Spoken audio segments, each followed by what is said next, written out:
Shalom saudara-saudara seiman dimanapun berada. Kesempatan ini saya ingin mengajak teman-teman atau saudara-saudara dimanapun berada untuk kita membacakan kitab Kisah Para Rasul pasal 15 ayat yang pertama sampai dengan ayat yang kelima, dan kita merenungkannya dan kita memahaminya. Saya akan membacakan kitab Kisah Para Rasul pasal 15 ayat pertama sampai dengan ayat yang kelima, yang menyatakan sidang di Yerusalem. Beberapa orang datang dari Yudea ke Antiokhia dan mengajarkan kepada saudara-saudara di situ, jikalau kamu tidak disunat menurut adat istiadat yang diwariskan oleh Musa, kamu tidak dapat diselamatkan. Tetapi Paulus dan Barnabas dengan keras melawan dan membantah pendapat mereka itu.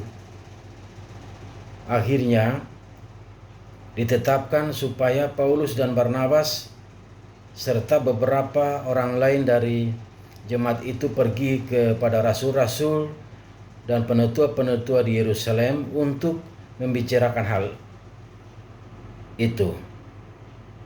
Untuk membicarakan soal itu, mereka diantarkan oleh jemaat sampai keluar kota, lalu mereka berjalan melalui Fenisia dan Samaria, dan di tempat-tempat itu mereka menceritakan tentang pertobatan orang-orang yang tidak mengenal Allah.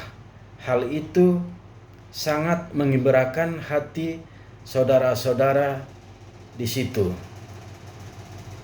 Setibanya di Yerusalem, mereka disambut oleh jemaat dan oleh rasul-rasul dan penetua-penetua, lalu mereka menceritakan segala sesuatu yang Allah lakukan dengan perantaraan mereka.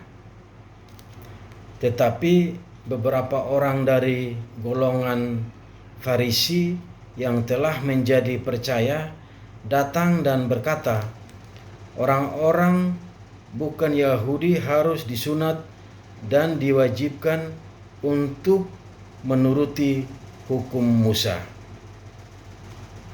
Demikian pembacaan Alkitab. Kisah Para Rasul pasal 15 ayat yang pertama sampai dengan ayatnya yang kelima.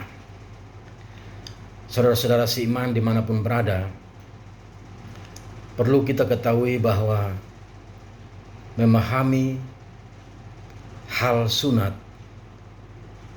bagi iman Kristen di angkatan kita ini, mungkin sunat tidak terlalu pengaruh atau tidak terlalu dipersoalkan dalam hidup kita.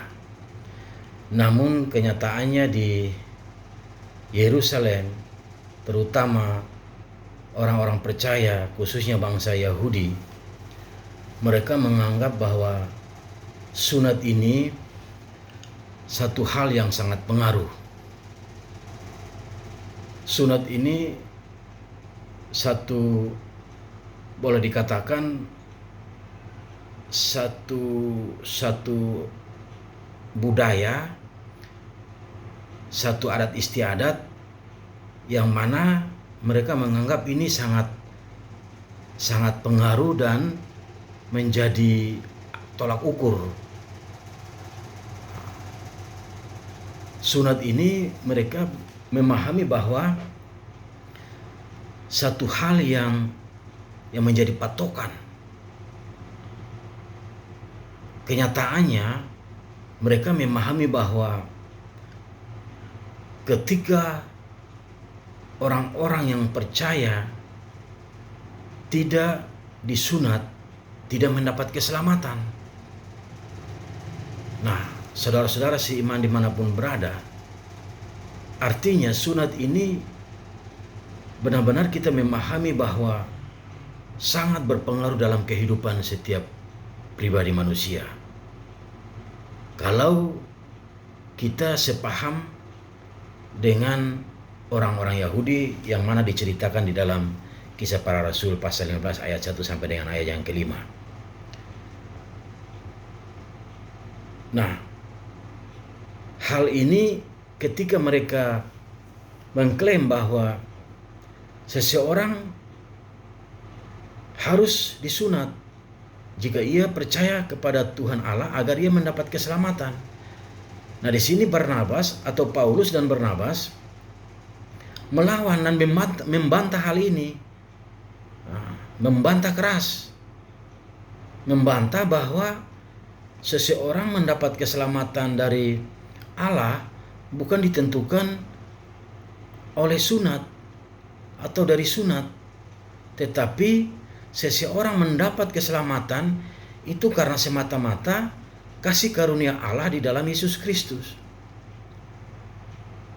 Nah, pemahaman ini telah diimani dengan begitu kokoh oleh Rasul Paulus dan Barnabas dan jemaat-jemaat di Antiokhia. Mereka mengimani bahwa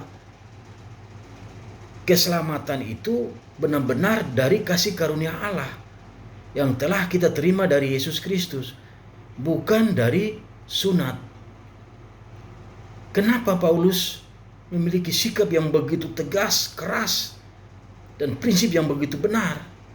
Yakin bahwa ajaran yang telah disampaikan oleh Rasul Paulus kepada jemaat-jemaat di Antiokhia itu sudah berdiri di atas dasar kebenaran. Dan itu sudah diimani dengan begitu kokoh oleh Rasul Paulus dan Barnabas dan jemaat-jemaat di Antiokhia. Nah, saudara-saudara seiman, kenapa Paulus menantang keras dan membantah persoalan ini, hal sunat ini? Karena orang-orang percaya dari kalangan Yahudi ini, mereka datang ke Antiokhia untuk mempersoalkan baptisan dan sunat ini. Karena mereka mempercayai bahwa sunat ini adalah suatu tanda atau satu bukti ketika seseorang menerima sunat ini mendapat keselamatan. Nah, artinya sunat ini menjadi patokan. Nah, ini Rasul Paulus menantang keras. Mereka mengimani bahwa keselamatan seseorang yang ia peroleh dari Tuhan Allah bukan karena ditentukan oleh sunat. Ya, sekali lagi, Paulus dan Barnabas dan jemaat-jemaat di Antiokhia mengimani bahwa seseorang mendapat keselamatan bukan dari sunat, tetapi kasih karunia Allah yang diperoleh dari Yesus Kristus. Kenapa Rasul Paulus dengan tegas dan bahkan pergi ke Yerusalem untuk membicarakan hal ini di dalam sidang? Karena mereka sudah mengimani bahwa keselamatan itu benar-benar hanya datang daripada kasih karunia Allah di dalam Yesus Kristus.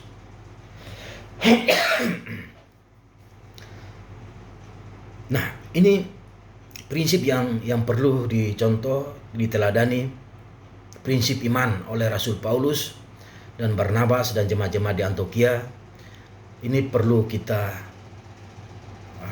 wariskan, kita kokohkan dalam iman kita yakini, karena Rasul Paulus meyakini bahwa di luar kasih karunia Allah tidak akan mendapat keselamatan. Kenapa? Karena ini kembali ke masalah saksi. Nah, seperti video-video yang kemarin video saya di awal, bahwa bicara tentang saksi, baik saksi di surga yang perlu kita ketahui bahwa ada 3 yang bersaksi di dalam surga, yaitu Bapa, Firman, dan Roh Kudus. Nah, Bapa, Firman, dan Roh Kudus adalah satu. Ketiga ini adalah satu. Inilah yang menjadi saksi di dalam surga. Sedangkan yang saksi di bumi, air, darah, dan roh. Nah, ini kenapa Rasul Paulus memiliki prinsip yang begitu kokoh dan kuat. Karena ini menyangkut saksi. Sunat tidak dipakai menjadi saksi, tidak ditetapkan menjadi saksi di dalam kerajaan surga, di dalam surga maupun di bumi. Saya ulangi lagi, kenapa Rasul Paulus menentang ini, bahwa sunat yang diyakini oleh orang percaya dari golongan Yahudi, bahwa seseorang mendapat keselamatan itu harus disunat. Nah, ini sangat bertentangan keras dengan prinsip iman Rasul Paulus dan Barnabas dan jemaat-jemaat di Antiokhia. Karena mereka meyakini bahwa benar, bicara tentang saksi, yang perlu kita ketahui, saya ulangi lagi, bahwa di sorga itu telah ditetapkan ada 3, tetapi jadi satu, yaitu Bapa, Firman, dan Roh Kudus. Inilah menjadi saksi di sorga. Sedangkan di bumi ada 3 yang menjadi saksi di bumi, yaitu air, darah, dan roh. Sunat tidak ditetapkan menjadi saksi di sorga maupun di bumi. Nah, ini maksud Rasul Paulus. Saudara-saudara yang seiman dimanapun berada, ini perlu kita memahami lebih dalam lagi, agar jangan sampai kita masuk golongan-golongan yang dikategorikan gagal paham tentang firman. Nah, ini masalah bagi Kristen kita, angkatan kita sekarang ini. Mungkin sunat itu hal-hal yang biasa saja, tetapi di kalangan Yahudi ini hal yang sangat penting dan punya peranan khusus, sehingga mereka bisa mengklaim bahwa keselamatan itu ya harus menerima sunat itu. Nah, ini saudara-saudara seiman dimanapun berada, ini perlu kita memahami ini, agar jangan sampai kita masuk golongan-golongan, walaupun kita percaya bahwa keselamatan itu datang hanya dari Tuhan Allah lewat Yesus Kristus. Tetapi ketika kita tidak memahami ini dengan benar, hal tentang sunat ini, khawatirkan bahwa kita bisa gagal paham. Dan apabila kita sudah gagal paham, tentunya dampaknya akan terpengaruh ke sikap, perbuatan, dan tindakan kita, apalagi menyangkut keputusan. Baik saudara-saudara seiman dimanapun berada, kiranya firman Tuhan pada kesempatan ini dapat memperkuat atau memperjelaskan keyakinan kita, pemahaman kita tentang firman Tuhan, tentang arti sunat ini. Jadi sekali lagi, bukan sunat tetapi kasih Tuhan, itulah yang memberi kita keselamatan. Karena ketika kita memahami firman Tuhan ini, kita menyadari bahwa sukacita, damai sejahtera bukan datang dari pikiran dan perasaan kita sebagai manusia, tetapi datang dari sinar iman yang kita peroleh dari Tuhan Allah lewat Yesus Kristus Juru Selamat kita. Cahaya, sinar yang kita peroleh dari Tuhan kita Yesus Kristus, itulah yang memberikan kita pemahaman-pemahaman yang benar tentang firman Tuhan. Demikian pemahaman firman Tuhan pada kesempatan ini, kiranya menjadi manfaat dan berguna untuk pertumbuhan iman kita. Shalom, amin.